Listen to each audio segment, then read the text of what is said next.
I watched my mother's hand hover over her phone, her perfectly manicured nails gleaming under the hospital's fluorescent lights.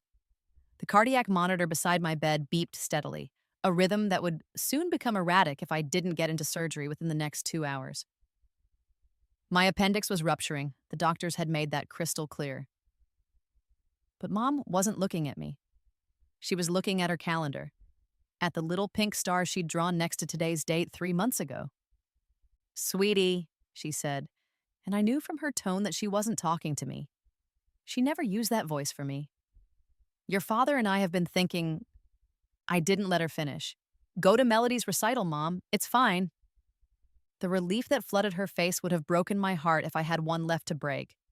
But I'd already lived through this moment once before. I'd already died on an operating table alone and unloved, while my parents sat in a concert hall watching my sister play Chopin. I'd already felt my consciousness slip away, my last thought a confused wondering of why I'd never been enough. But then I'd woken up 6 months in the past, back in my childhood bedroom, back before everything fell apart. Back when I still had time to rewrite the ending. "Really?" Mom's voice pulled me back to the present. "You're sure? Because the recital is such an important opportunity for Melody. The Steinway representative will be there, and you know how hard she's worked." "I know, Mom." I managed a weak smile, even as another wave of pain rolled through my abdomen. "I'll be fine. The doctor said it's routine." That was a lie. In my first life, I'd said the same thing, trying to be the good daughter, the accommodating one. I'd told them to go, not wanting to ruin Melody's big night. And they'd gone. They'd actually gone. The surgery had complications. My appendix ruptured during the procedure. I'd needed my family, needed someone to make critical decisions when things went wrong. Instead, the hospital had called my emergency contact, my roommate Sarah, who'd been too terrified to authorize anything beyond the basics. By the time my parents finally arrived, hair windswept from rushing, smelling of wine from the reception, I was already gone. I'd watched them cry from somewhere above my body, watched my mother collapse against my father, sobbing about how she should have stayed, watched Melody stand in the corner, still in her concert dress, looking confused and scared. I'd watched and I'd felt nothing but a vast, echoing emptiness. Then I'd opened my eyes in my old bedroom, sunlight streaming through windows that faced east, the calendar on my wall showing a date 6 months before my death. Oh, thank God. Dad appeared in the doorway, phone pressed to his ear. "The venue just called. They need us for photos before the performance." "Honey, you're absolutely sure?" I nodded, conserving my energy. The pain was getting worse, just like before. "Right on schedule," and they left within 15 minutes. Mom kissed my forehead, a rare gesture that felt more like checking off a box than genuine affection. Dad squeezed my hand, already mentally at the concert hall. Melody didn't even come to say goodbye. She was too busy warming up in the car. The nurse came in after they left, concern creasing her weathered face. "Sweetheart, we really need to get you into surgery. Your vitals are declining." "I know," I said. "But first, I need you to call this number." I handed her a piece of paper with shaking fingers. "Tell him Arya Chen needs him. He'll come." The nurse looked skeptical but took the paper. On it was a number I'd memorized in my second life, after weeks of research and private investigation. A number that belonged to a man I'd never met in my first life, never even knew existed, my maternal grandfather, Alexander Harrington. The thing about being reborn is that you see your life with painful clarity. Every moment of neglect, every casual cruelty, every time you were overlooked becomes sharp and defined, like a photograph coming into focus. I'd spent the first 23 years of my first life, trying to understand why my parents loved Melody more than me. We were only 2 years apart, born to the same parents, raised in the same house. But from my earliest memories, the difference in their treatment was obvious.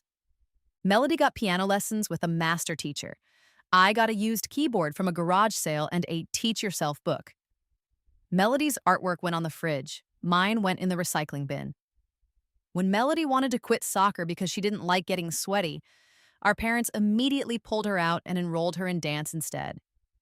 When I begged to quit violin because my teacher mocked me in front of the class, I was told I needed to develop resilience. For years, I thought it was my fault. I wasn't talented enough, wasn't pretty enough, wasn't charming enough. Melody had been blessed with our mother's delicate features and our father's easy charisma.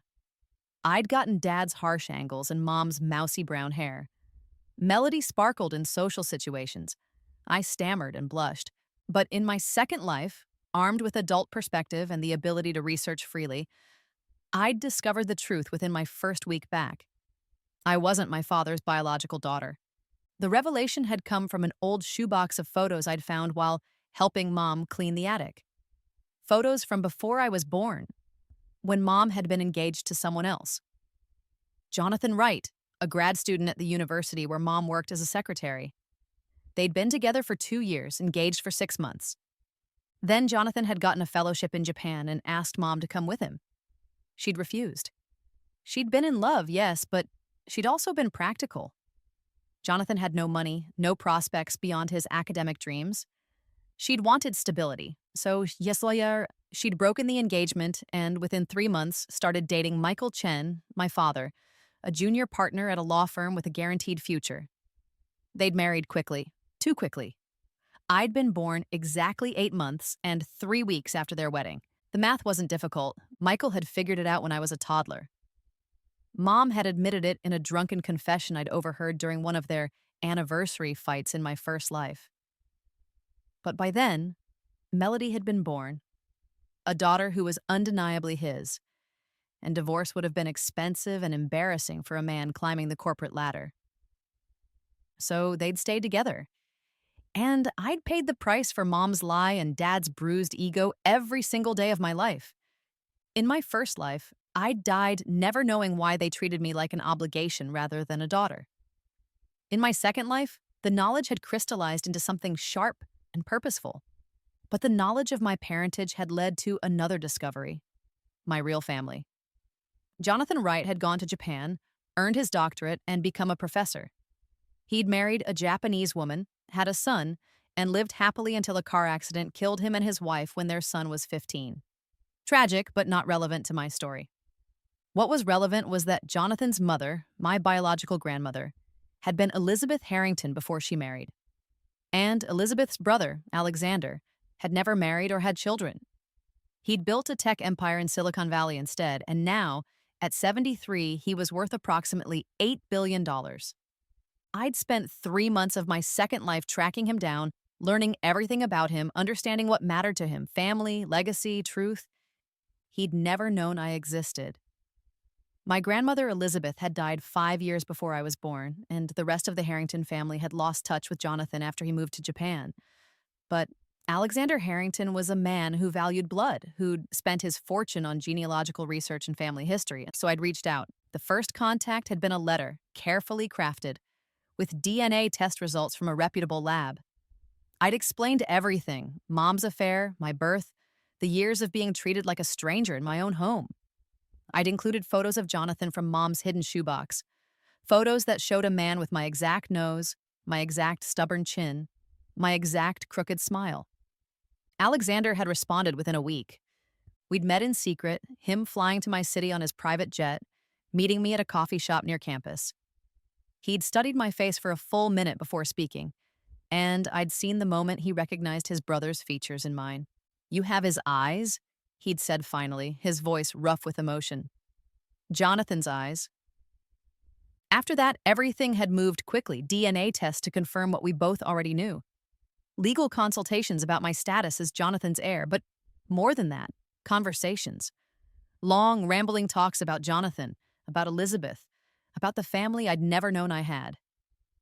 Alexander had no children, no close family. His empire was vast but empty. And suddenly, he had a granddaughter, his brother's daughter, who'd been hidden from him for 23 years. "They don't deserve you," he'd said during one of our meetings, fury making his still sharp features harsh. "What kind of parents choose a recital over their daughter's surgery?" "The kind who never wanted that daughter in the first place," I'd answered. We'd made a plan. When the night of the surgery came, when my parents inevitably chose Melody's recital, Alexander would be ready. He'd hired the best surgical team money could buy, put them on standby at a private hospital. He'd arranged for a medical transport, for round-the-clock care, for everything I would need. But more than that, he'd promised me something else: a new life, a real family, and the resources to make my old family understand exactly what they'd thrown away. Now, lying in this hospital bed watching the nurse dial Alexander's number with shaking hands, I felt a fierce satisfaction burning through the pain. This time, I wouldn't die alone and unmourned. This time, I would survive. And this time, everyone would know the truth. The nurse returned 20 minutes later, her eyes wide. Mr. Harrington is sending a medical team. They'll be here within the hour with a transfer order signed by the chief of surgery. I closed my eyes in relief. The pain was excruciating now, white-hot agony radiating from my abdomen. But I could endure it. I'd died once before. Pain was nothing compared to that. "Who is Mr. Harrington?" the nurse asked gently. "The name sounds familiar." "My grandfather," I said. "My real grandfather." She didn't understand, but she didn't need to. She just held my hand while I breathed through the contractions of pain, while my body tried to tear itself apart. The medical team arrived in 47 minutes, a new record, I was sure. They swept into the room like a military operation led by Dr. Sarah Martinez, one of the top abdominal surgeons in the country. I recognized her from my research, from the articles I'd read about her innovative techniques. "Aria," she said, her voice calm and competent, "we're going to take care of you. Your grandfather has explained everything. We're transferring you to Harrington Medical Center, where I have an OR prepped and waiting." The transfer happened so quickly that my head spun. One moment I was in a standard hospital room, the next I was being wheeled through corridors, loaded into a private ambulance that was less ambulance and more mobile ICU. Alexander met us at Harrington Medical Center. He looked older than he had in our coffee shop meetings, the lines around his eyes deeper with worry. But when he saw me conscious and alert, relief transformed his face. "Grandfather," I whispered. The word still felt foreign on my tongue, but also right in a way that Dad never had. "I'm here, child," he said, gripping my hand. "You're safe now. Your family." They wheeled me into surgery, and this time, when the anesthesia pulled me under, I wasn't afraid. I knew I would wake up. I knew someone would be waiting for me. I knew I was choosing myself. The surgery took 4 hours. My appendix had ruptured just as it had before, but this time I had the best medical team money could buy. They cleaned out the infection, repaired the damage, and pulled me back from the brink with the kind of skill that only comes from years of experience and unlimited resources. I woke up in a private room that looked more like a luxury hotel suite than a hospital. Soft lights, comfortable furniture, floor-to-ceiling windows overlooking the city. Alexander sat in a chair beside my bed, working on his laptop, but he looked up the moment my eyes opened. "There you are," he said softly. "Welcome back." Did it work? My voice was hoarse from the breathing tube. "Perfectly. Dr. Martinez says you'll make a full recovery." He set aside his laptop. "Your parents called the original hospital looking for you. They were told you'd been transferred to a private facility for specialized care and that you'd contact them when you were ready. And your mother demanded to know which facility. The hospital, citing patient privacy, refused to tell her. She's called 17 times in the last 4 hours." I smiled, though it pulled at my stitches. "Let her call Aria?" Alexander's voice was serious. "Are you sure about this? About cutting them off completely?" I'd explained my plan to him during one of our meetings. I wouldn't just survive this time, I would disappear. Let them think I'd died, or run away, or simply vanished. I would take the second chance my rebirth had given me and build a completely new life. One where I wasn't the unwanted reminder of my mother's infidelity. Where I wasn't competing with a golden child for scraps of affection. And then, when I was strong and successful and untouchable, I would return. I would show them exactly who they'd discarded. I would make them understand what they'd lost. "I'm sure," I said. "They made their choice. They chose her Recital over my life. They've been choosing her over me for 23 years. It's time I chose myself." Alexander studied my face for a long moment, then nodded. "Then we do this properly. I've already had my lawyers draw up papers. As far as the world is concerned, you're Aria Harrington now. Jonathan's daughter, my granddaughter, heir to the Harrington fortune." The name change had been his idea. A complete break from the past, a new identity to match my new life. Aria Chen would disappear, and Aria Harrington would rise from the ashes. What about school? I asked. I'd been in my final semester of college, studying business administration at a state school I could barely afford even with scholarships. You'll finish your degree at Stanford, Alexander said. I've already made the arrangements. You'll start in the fall semester as a transfer student. In the meantime, you'll recover, and you'll learn what it means to be a Harrington. Over the next 3 weeks, as my body healed from the surgery, I learned exactly what that meant. It meant having a team of lawyers at your disposal, ready to handle any legal matter. It meant financial advisors who managed a trust fund worth more than most people saw in a lifetime. It meant stylists who taught me how to dress like old money, how to carry myself with the quiet confidence of someone who'd never had to prove her worth. But more than that, it meant having family who actually cared. Alexander visited every day, sometimes bringing his assistant Margaret to help with business matters, sometimes just coming to sit and talk. He told me stories about Jonathan, about the brother he'd loved and lost. He showed me photo albums I'd never known existed, pictures of my father as a child, as a young man, as the person he'd been before I was born. He would have loved you, Alexander said once, looking at a photo of Jonathan laughing at some long-ago joke. He wanted children so badly. When he and Mariko lost the baby, he stopped, emotion choking his voice. Lost the baby? I prompted gently. Mariko miscarried twice before they had Kenji. Jonathan was devastated both times. He would have given anything to have another child. Alexander looked at me with fierce intensity. He deserved to know about you. Your mother stole that from him, from both of you. The words confirmed what I'd already known but never wanted to face.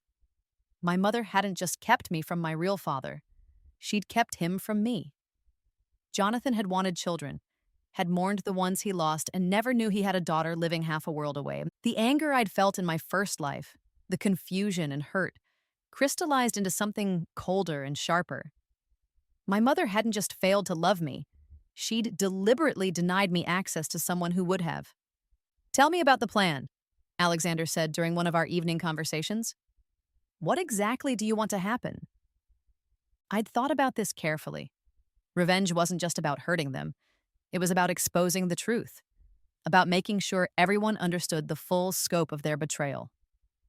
First, I disappear completely, I said. Let them wonder what happened to me. Let them worry or not worry as their nature dictates. I finish my recovery, enroll at Stanford, build a new life as Aria Harrington. And then I learn everything you can teach me about business. I want to be more than just your heir, grandfather. I want to earn my place in the Harrington legacy. I want to be someone worthy of the name. Alexander's eyes gleamed with approval. And after that? After that, we wait, 5 years, maybe 10. Long enough for me to establish myself, to become someone significant in my own right. Long enough for them to move on with their lives, to forget about the daughter they never wanted. And then we destroy them, I said simply. Not physically, not violently, but completely. We expose every lie, every cruelty, every moment they chose Melody over me.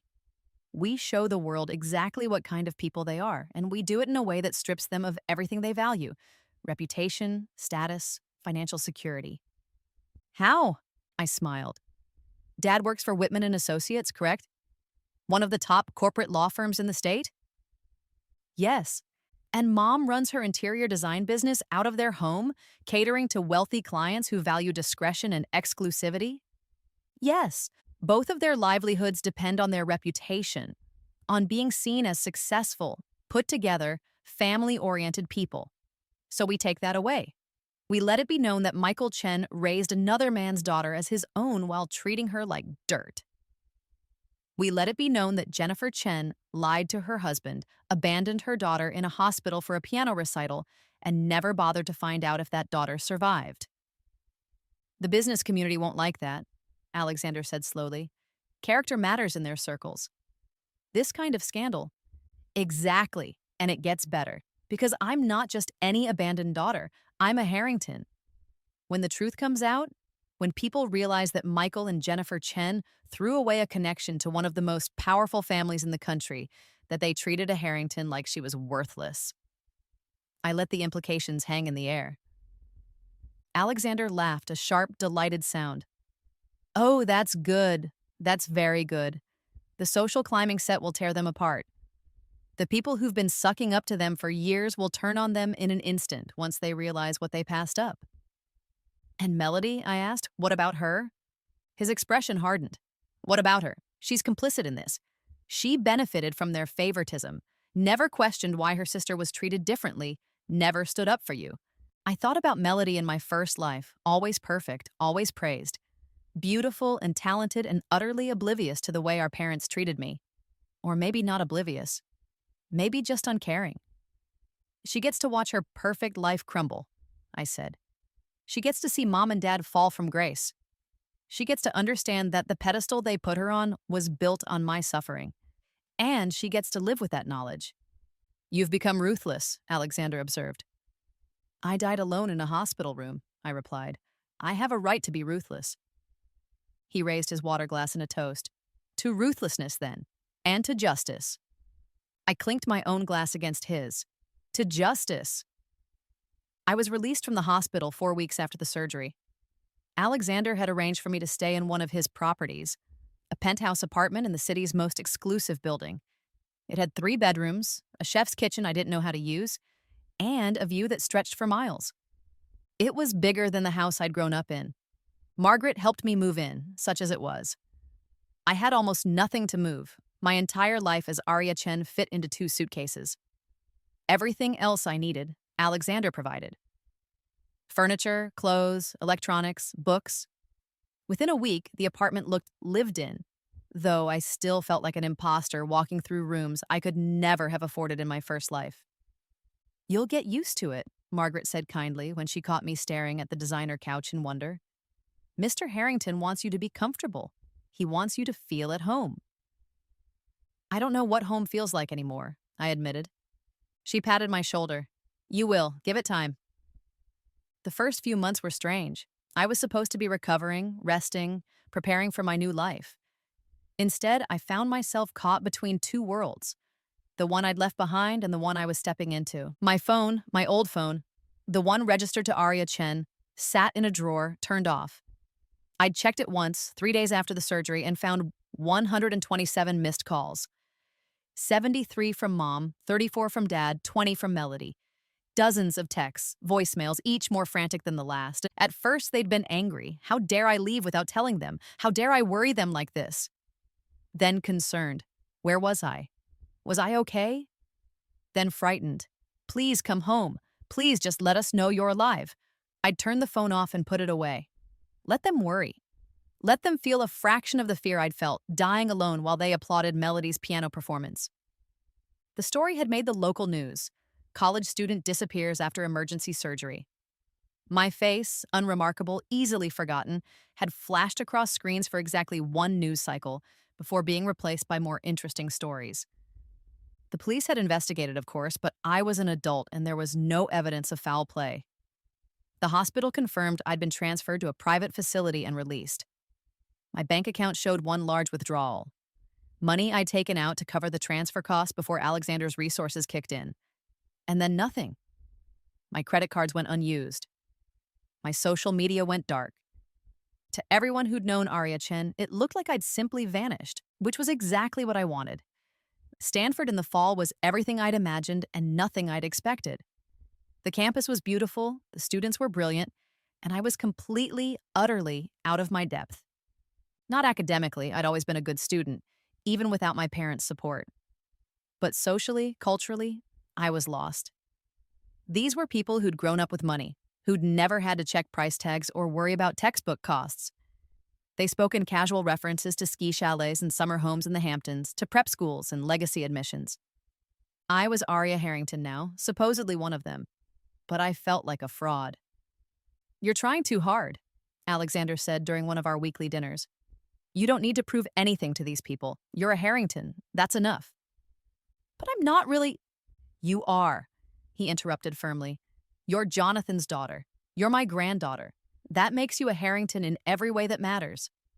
The money, the name, the legacy, it's all yours. You just need to believe it. Easier said than done. But I tried.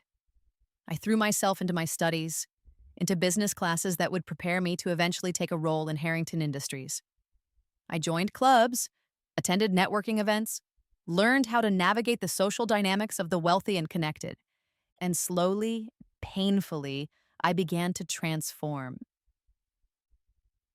Arya Chen had been mousy and uncertain, always apologizing, always trying to shrink herself to fit into spaces that didn't want her. Arya Harrington learned to take up space, to speak confidently, to meet people's eyes and not flinch away. The physical transformation helped.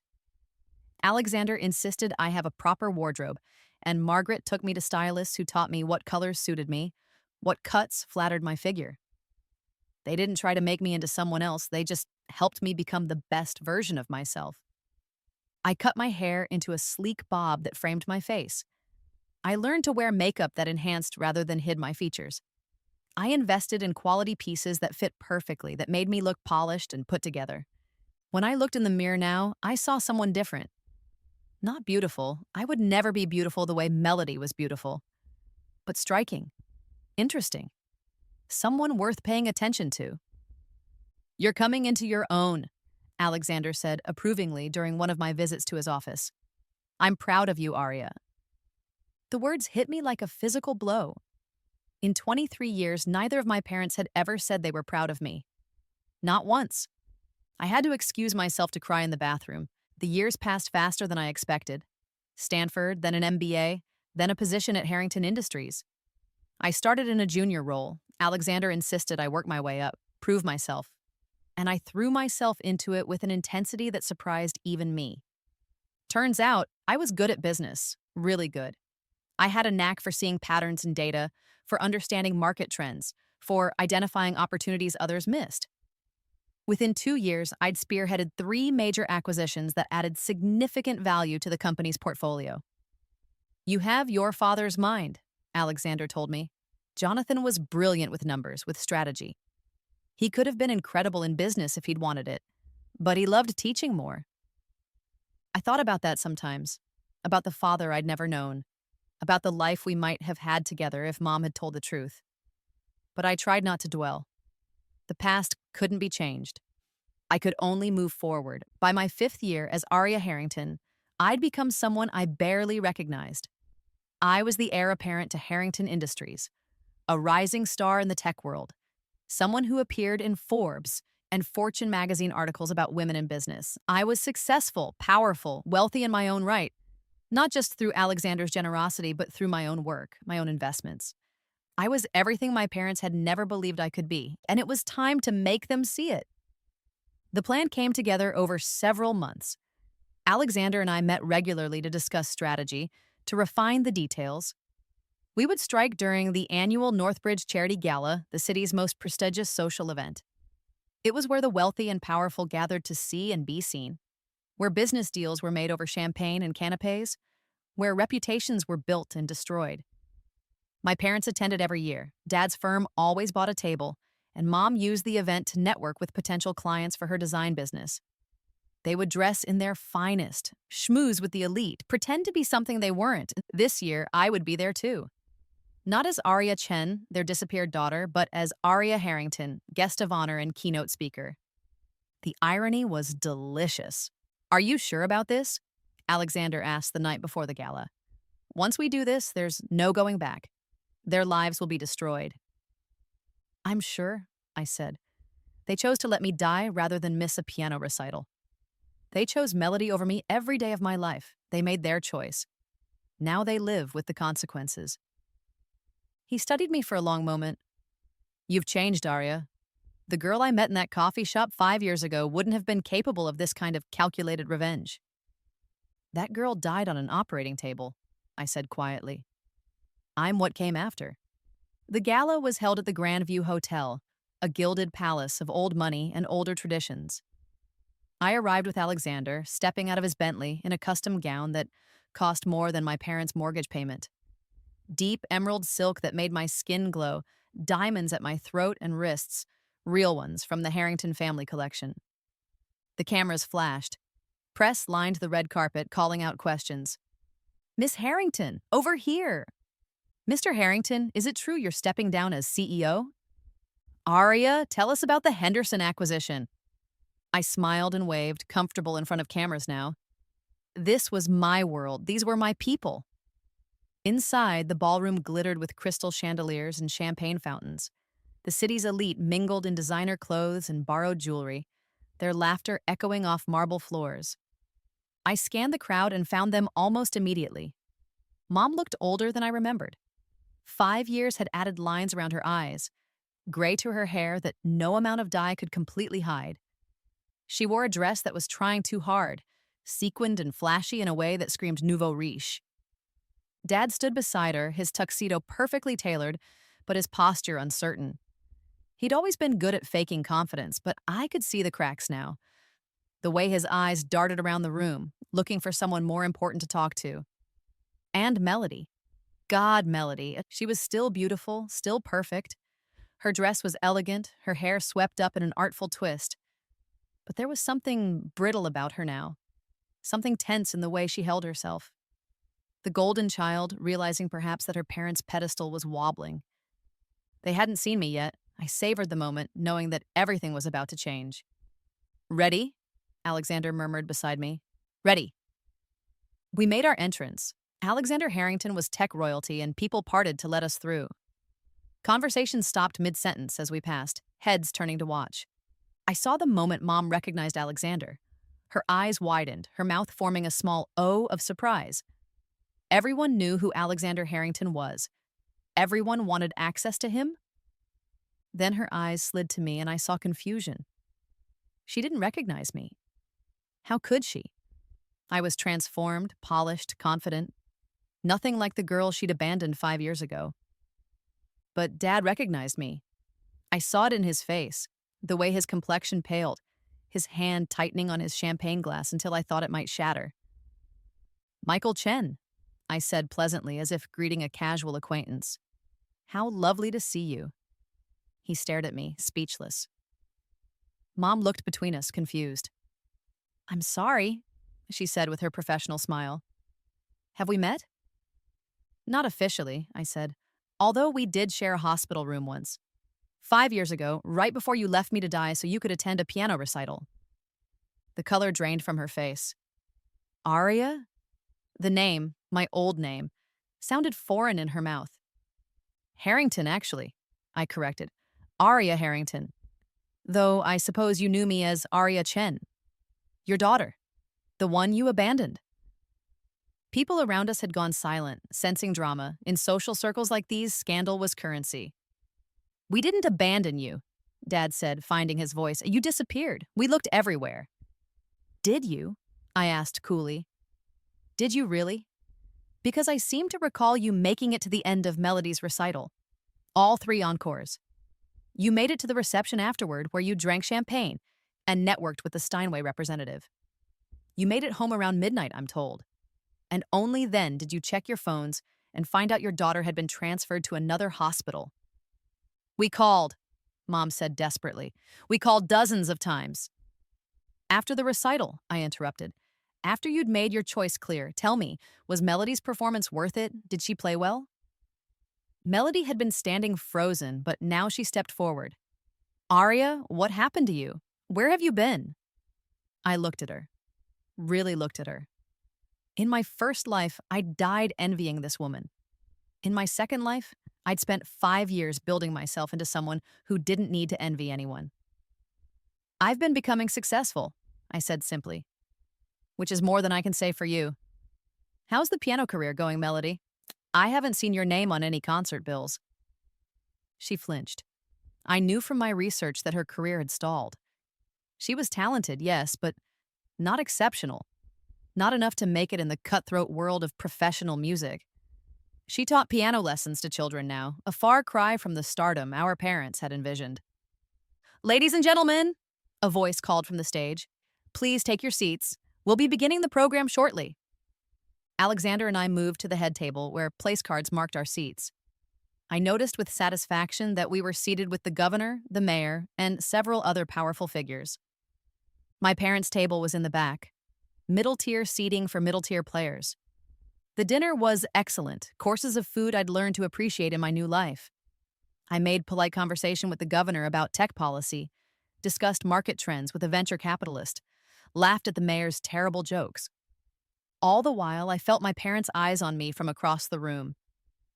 After dessert, the speeches began. The gala's organizer, a society matron named Patricia Winthrop, took the stage. "Thank you all for coming tonight," she gushed.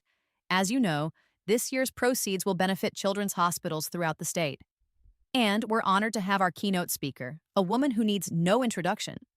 She's revolutionized 3 industries, expanded her family's company into new markets, and become one of the youngest billionaires in the country. Please welcome Aria Harrington." Applause filled the room. I stood, smoothing down my gown, and walked to the stage. From my vantage point, I could see everyone, the cream of society, hanging on my words. And in the back, my parents, faces frozen in horror as they began to understand exactly who I'd become. "Thank you, Patricia," I said, my voice clear and confident. When Alexander Harrington approached me about speaking tonight, I was honored. Not just because this is such an important cause, but because it's personal to me. I paused, letting the silence build. 5 years ago, I almost died. I had a ruptured appendix, needed emergency surgery, and faced complications that should have killed me. I was alone in that hospital because the people who should have been there, my parents, chose to attend a piano recital instead. Gasps rippled through the crowd. I saw heads turning, looking for my parents. But I survived. I survived because someone who'd never met me, who owed me nothing, chose to help. Alexander Harrington learned that his brother had a daughter he never knew existed, and he moved heaven and earth to save her. He gave me not just medical care, but a family, a real family. Alexander stood, coming to join me on stage. He put his hand on my shoulder, and the gesture was worth more than words. "I learned something important that night," I continued. "I learned that family isn't about blood. It's about choice. The people who raised me chose to prioritize their golden child over the daughter they never wanted. The man who'd never met me chose to love me anyway. That's the difference between being someone's obligation and being someone's choice." I looked directly at my parents. Mom was crying, mascara running down her face. Dad looked like he wanted to disappear. Melody sat between them, her perfect composure finally cracking. I'm sharing this story tonight because children's hospitals matter. Because every child deserves to have someone who chooses them, who fights for them, who stays with them when things get hard. No child should die alone because they weren't important enough. The applause was thunderous. People were standing, moved by the story, by the emotion in my voice. But I wasn't done. I'm announcing tonight that the Harrington Foundation will be donating $50 million to children's hospitals in this state. Furthermore, we'll be establishing the Jonathan Wright Memorial Fund, named for my biological father, which will provide support for children whose families have abandoned them. No child will ever have to face surgery alone because their parents had better things to do. More applause. Patricia was crying. The governor was nodding approvingly.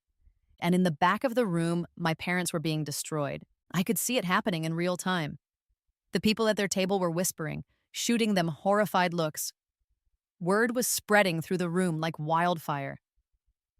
"Those are her parents. They left her in the hospital. They chose a recital. Can you imagine?" In these circles, reputation was everything, and I'd just demolished theirs. After the speech, I was surrounded by well-wishers, by people wanting to shake my hand, to express their admiration. I smiled and thanked them, all while watching my parents try to navigate the social minefield I'd created. They were being cut. Literally. People were turning away from them, refusing to make eye contact, ending conversations abruptly. The social elite had smelled blood in the water, and they were circling. Finally, they made their way to me. Dad's face was gray, his hand shaking. Mom looked destroyed, her carefully constructed facade in ruins. "How could you?" she whispered. "How could you do this to us?" "How could I repeated. "How could you? You left me to die, Mother. You chose a piano recital over your daughter's life." "We didn't know it was that serious. I had a ruptured appendix. The doctors told you I needed immediate surgery." My voice was rising, and people around us were listening. "Good, let them hear. You knew. You just didn't care." That's not fair, Melody said. They were trying to support my career. Your career. I laughed bitterly. How is that going, by the way? Still teaching Twinkle Twinkle to kindergartners? She flinched. At least I'm doing something with my talent. You're teaching because you weren't good enough to perform. You were never good enough. But mom and dad convinced you that you were special, that you were destined for greatness. They poured everything into you money, time, attention, and you still failed. Aria, please, Dad started. Don't call me that. That name died 5 years ago. I'm Aria Harrington now, and you have no idea what you threw away. We're still your parents, Mom said desperately. Doesn't that mean anything? As I looked at her, this woman who'd birthed me but never loved me, who'd lied to her husband and made me pay for her sins. You were never my parents, I said coldly. Michael, you raised another man's daughter and resented her for existing. Jennifer, you kept me from my real father, the one who actually would have loved me. You're not my parents. You're just the people who failed me. We made mistakes, Dad said. But we're family. No, I interrupted. Alexander is family. The people I work with, the friends I've made, the life I've built, that's family. You're nothing to me, less than nothing. I turned to Alexander. I think we're done here. He nodded, understanding. We walked away, leaving them standing in the middle of the ballroom, isolated and exposed. As we left, I heard people whispering. The story was already spreading, would be in society columns by morning. Michael and Jennifer Chen, the couple who abandoned their daughter, who threw away a connection to the Harringtons, who failed so spectacularly at being parents that their daughter had to be saved by a stranger. Their lives, as they knew them, were over. The aftermath was swift and brutal. Dad's firm asked him to take early retirement after several major clients made it clear they didn't want to work with someone who'd abandoned their dying daughter. Mom's interior design business collapsed when her wealthy clients dropped her, unwilling to be associated with the scandal. They had to sell their house, downsize to a modest condo. The country club memberships were canceled. The luxury cars were traded for practical sedans. Everything they'd built, every inch of status they'd climbed to reach came crashing down, and Melody, she called me 3 months after the gala. Aria, please, she begged. Mom and Dad are drowning. They can barely afford rent. I'm trying to help, but I can't. That's not my problem, I said calmly. You're really going to let them suffer like this? They let me almost die. This is mercy, comparatively. I'm your sister? No, I interrupted. You were the child they wanted. I was the mistake they resented. That doesn't make us sisters. That makes us strangers who happen to grow up in the same house. I know they weren't perfect, she said, crying now. I know they favored me. But they're still our parents. They still love you. If that's what their love looks like, I want no part of it. Goodbye, Melody. I hung up and blocked her number. 5 years after the gala, I stood in Alexander's hospital room, holding his hand. He was 93 now, and his body was finally giving out. But his mind was sharp, his eyes clear. No regrets? He asked me. None, I said honestly. You gave me everything, a real family, a purpose, yourself.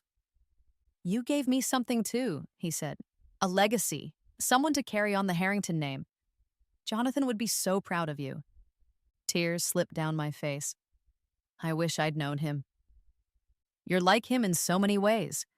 Your brilliance, your integrity, your capacity for love. He squeezed my hand weakly. Promise me you'll keep building, keep growing, keep being the person you were always meant to be. I promise, grandfather. He smiled. Good girl. He died that night, peacefully, surrounded by people who loved him. His will left everything to me, the company, the foundation, the entire Harrington empire. I became one of the wealthiest women in America overnight. The funeral was a massive affair, attended by presidents and prime ministers, tech titans, and philanthropists. Alexander Harrington had been a giant in his industry, and the world mourned his passing. I stood at the podium, giving the eulogy, talking about the man who'd saved my life and given me a family. About his vision, his kindness, his unwavering commitment to doing what was right. And in the back of the crowd, I saw them. My parents and Melody, dressed in their best clothes, looking older and smaller than I remembered. They'd come. I don't know how they got past security, but they'd come. After the service, they approached me. I hadn't spoken to them since the gala, had made it clear through lawyers that I wanted no contact. Arya, Mom said, we just wanted to say, no, I interrupted, you don't get to do this. You don't get to show up to my grandfather's funeral and pretend we're family. We're sorry, Dad said, for everything. We know we failed you. You're sorry now because I'm successful, because I'm wealthy and powerful and you realize what you lost. But you weren't sorry when you left me in that hospital. You weren't sorry when you chose Melody over me every single day. You're not sorry for what you did. You're sorry you got caught. That's not true, Melody said. They've suffered so much. Good, I said flatly. They should suffer. They should understand what it feels like to be abandoned, to be unwanted, to be nothing. That's justice. When does the revenge end? Mom asked, her voice breaking. When have we paid enough? I looked at her, really looked at her. She was 60 now, worn down by years of financial struggle and social exile. The elegant woman who'd left me in a hospital room was gone, replaced by someone tired and defeated. It doesn't end, I said quietly. Because this isn't revenge. This is consequences. You made your choices. You chose Melody's recital over my life. You chose your pride over truth. You chose status over love, and now you get to live with those choices just like I had to live with them. We want to make amends, Dad said desperately. Please just tell us what we can do. Nothing, I said. There's nothing you can do. The daughter you knew is dead. She died on an operating table 5 years ago. I'm someone else now. Someone you don't know and don't deserve to know. I turned and walked away, security guards materializing to escort them out. I never saw them again. 10 years after my rebirth, I stood on the balcony of my penthouse, looking out over the city. I was 43 years old now, my actual age, though in this timeline I was only 33. I'd built an empire, expanded the Harrington legacy, created foundations that would help countless children. I'd lived the life I was meant to live, the one that was stolen from me in my first existence. But sometimes, late at night, I wondered what might have been different. If Mom had told the truth from the beginning, if Dad had loved me despite my parentage, if my parents had chosen me just once, would I have been happy? Would I have been enough? I didn't know, and it didn't matter, because I'd made my own choice. I'd chosen to survive, to thrive, to become someone extraordinary. Not because of them, but in spite of them. The girl who died alone in a hospital room had been given a second chance. And I'd used it to become someone who would never be abandoned again, never be overlooked, never be treated as less than she deserved. I was Aria Harrington, billionaire, CEO, philanthropist, and I was enough. I'd always been enough. They just couldn't see it. But the rest of the world could. And that was all that mattered. I raised my glass of wine to the city lights, to the life I'd built, to the grandfather who'd loved me when no one else would. Thank you, Jonathan, I whispered to a father I'd never known. Thank you, Alexander. Thank you for choosing me. The wind carried my words away, but I felt lighter somehow, complete. I'd survived, I'd won, and I'd done it on my own terms. That was the greatest revenge of all.